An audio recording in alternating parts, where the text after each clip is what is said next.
Book 5 Chapter 3 Episode 35. The Founding Festival Day 1 Part 1. It was the day of the Founding Festival, about 2 weeks since I started learning from the sword dancers. According to Sordio, my swordsmanship was adequate, but I needed more experience with using magic in combat. After receiving that advice, I was taught how to work on my magic mastery and focus on moving while using magic. This involved prioritizing speed over power when casting spells, but also casting them continuously at regular intervals. 2 weeks wasn't nearly enough time to fully master these skills, but I was told that my accuracy and my movements when activating spells were improving. Having some instructors certainly helped me make progress. For my basic training each morning, I adopted something similar to the test we did with the firewood, but using my metal and iron slimes instead. Balls of metal flew at me at high speeds from all directions, giving me some good practice with blocking and dodging attacks. Thankfully, these slimes were pretty sturdy, and I knew how to physically enhance myself. Otherwise, this would have been extremely dangerous for both of us. But it went fine. The slimes also seemed to be using this opportunity for their own offensive practice, and I even saw one exterminate a cave mantis that sneaked in from somewhere yesterday. They defeated intruders a few times in the past, but now they seemed to recognize that crashing into their foes was an effective means of attack. It seemed like they would be capable guards for the mines now, so I planned to continue training them as time went on. Thanks to the guild's efforts to ensure that the roads were safe, the tunnel ants in the plains were prevented from doing harm to the city or travelers. They caused a bit of a stir, but enough people and familiars were thrown at them to exterminate them all. Thanks to that, the city was receiving a steady stream of visitors, and it started to really feel like a merry festival was underway. One morning during this time, an excited crowd gathered in the store. "Good morning," I said to greet them. "Good morning, Ryoma," Pauline replied. "How would you like one of these for breakfast?" "Thank you, Pauline," I said, and accepted a hot dog while I was performing the final checks on our tools and our own breakfast. "Ryoma, you can come on over here if you like," Sieg the butcher offered. "Thank you, Sieg, no problem. I have to say, this place has changed a lot." It certainly had. What had once been an empty lot now had a number of things lined up. First, the side of the lot facing the road was now set up as an entrance, and in the middle of the opposite side, there was the Semeroid troop stage.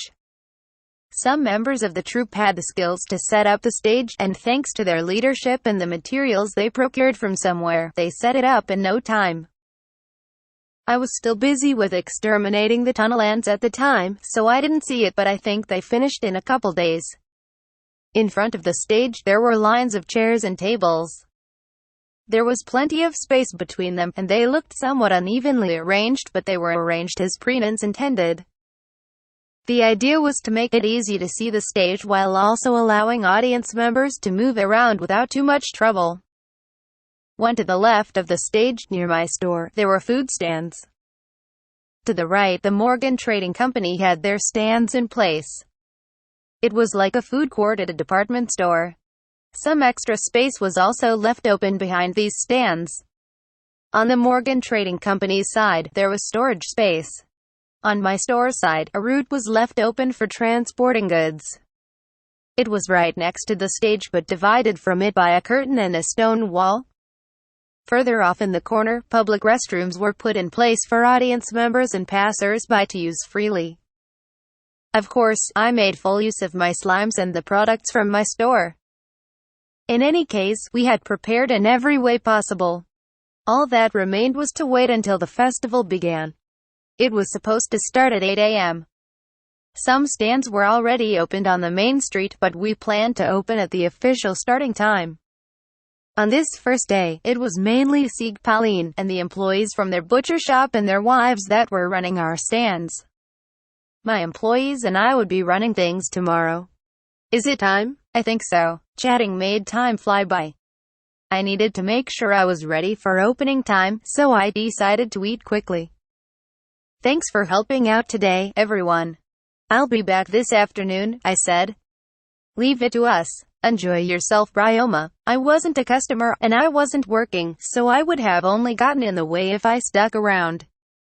I said my goodbyes and left the store. I heard the shouts of the men and their wives behind me as I left for town. I wandered around town for a few minutes until I heard the church bells ring. Oh, is it starting? I asked myself. It had already somewhat begun anyway, but now it was official. The crowd's zeal grew, as did the noise coming from the streets. It was like all their pent-up energy was now free to be unleashed. Decorated with colorful cloth and flowers, the streets looked bright too. I pondered where to go first. I had already eaten breakfast, so I wanted to check out the food later. But that was difficult to do when I was surrounded by it, and the managers at each stand kept yelling at me. Welcome, welcome. Our hamburgers are to die for. We've been going from town to town for 30 years. These fries are legendary. Popcorn, get your popcorn here. Delicious popcorn. A lot of the food brought back memories. Judging by the names and appearances of this food, they were presumably brought to this world by people from Earth. Excuse me, can I get some fries, please? I asked. Sure thing, kid. That'll be 5 suit. I was so nostalgic for French fries that I couldn't help but buy some. Here. 5 suit, exact change. Thank you, come again. In exchange for the money, I received a container made from a big, rolled-up leaf. It was stuffed with fragrant fried potatoes. I ate a piece, and it tasted just like a plain old French fry. The faint taste of salt filled my mouth. It's good, right? It was exactly what I expected it to be. Satisfied, I kept eating until there were none left. I almost wanted more, but I decided that was enough. If I didn't, I could have just stood there eating French fries all day. Oh. Hold on a moment, someone called out to me from a store I passed by. Hello there. It was the old man from a drugstore I frequented. Rather than interact with customers, he usually sat in a chair by the wall and watched the store, but today he seemed to be selling something. You come here often, don't you? Here, take one. Thank you. Is this candy? I received a stick with a round lump on the end. It was like a candy apple without the apple, but it was awfully powdery and colorful. The old man confirmed that it was supposed to be candy. The instant I put it in my mouth, though, I got goosebumps. What the heck? The old man cackled and said, it's especially good on hot days. It was so bitter and sour that it gave me chills, along with being somewhat salty. After tasting it some more, I found that it contained a few medicinal herbs that had anti-heat effects. The salt made it seem like it was also used for combating heat stroke. Ignoring the flavor, it was like some salt candy that could be found in Japan. Maybe it actually would be good on hot days. I'll be selling some here tomorrow too. Come back and buy some more if you like it, the old man said. It wasn't totally intolerable, so I considered it. I thanked the old man, then kept walking. As I looked around, I noticed that people were using this festival to sell all kinds of things.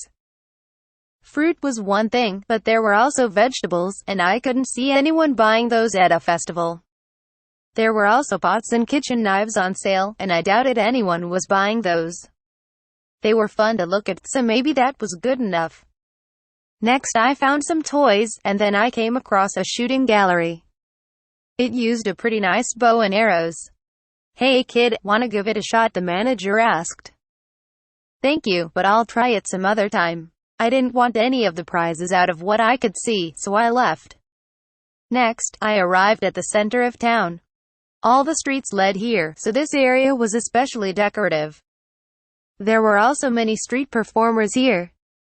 4, 5, 6, a juggler counted off as he juggled more and more balls. There, an acrobat shouted as he posed on an unstable stack of chairs. It seemed more or less the same as the middle of a festival would have been back on Earth. The food and performances didn't interest me as much as the magic items and monsters being utilized. A man was balancing on top of a monster resembling a giant armadillo that was rolled up in a ball. I didn't know if it was him or the monster that was supposed to be the star of this show. Then I saw someone in a familiar, but slightly out of place outfit among the crowd. It was a lone nun. She didn't fit in with the noisy atmosphere at all. The pedestrians and the young people running the stands seemed curious about her as well. It looked like something was bothering her. But what really drew my attention was a sign at the stand next to her that said "Color Slime." "Good morning, Belle," I said as I approached her. She vigorously turned around. "Oh, Takebayashi, good morning," she cheerily greeted me in return. Behind her, there was a big box containing a colorful slime.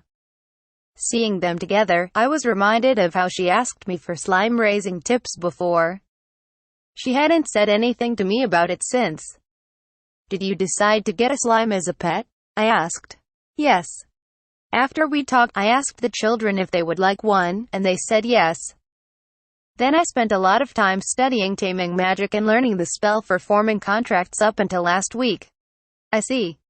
So why are you here today?" "Well, I have a bit of a problem, you see. We went somewhere else to avoid getting in the way of business operations before I asked for more details. It seemed that she decided to be responsible for raising the slime, and she was also put in charge of obtaining one. But to do that, she was undecided as to whether she should ask the guild to capture one for her or buy the slime at the stand she found. If I buy one from this store, it will be cheaper than asking the guild. But compared to the slimes I've seen at the Tamers Guild, this one doesn't seem very healthy." "Oh, I think you're right." Curious, I approached the color slime. For one thing, it was definitely a lesser class of slime. Most likely, it was just a regular slime that had been fed colored water. The illness that Belle noticed was probably caused by that coloring. Slimes often change color after taking something into their body, but only in the brief time up until that material is digested, I explained. But slimes have an easier time digesting some things than others. That stand probably used some sort of dye that's difficult to digest, so it would stay colored for a long time. Judging by the unique scent I smelled, they probably used Mizarina grass. It could be made into green dye, but its peculiar odor also made it useful as insect repellent. This grass was high in fiber and difficult to digest. It was also somewhat functional as a pesticide, which weakened the slime and made it take even longer to digest the material. "Is that so?" Belle asked. "Ever since I discovered the method for evolving slimes, Mizarina grass was one of the types of grass that I held back on feeding them unless the slimes expressed some desire for it. The only ones who ever wanted any, by the way, were poison slimes. Well, a human eating it would just feel a little uncomfortable unless they had a weak stomach. It's used in clothes too, so I wouldn't say it's dangerous. But your slime is going to be touched by a lot of children, so I personally wouldn't recommend taking this one," I said. It was unlikely, but if this slime evolved into a poison slime, it could be a bit hazardous. "Would you like me to get a slime for you?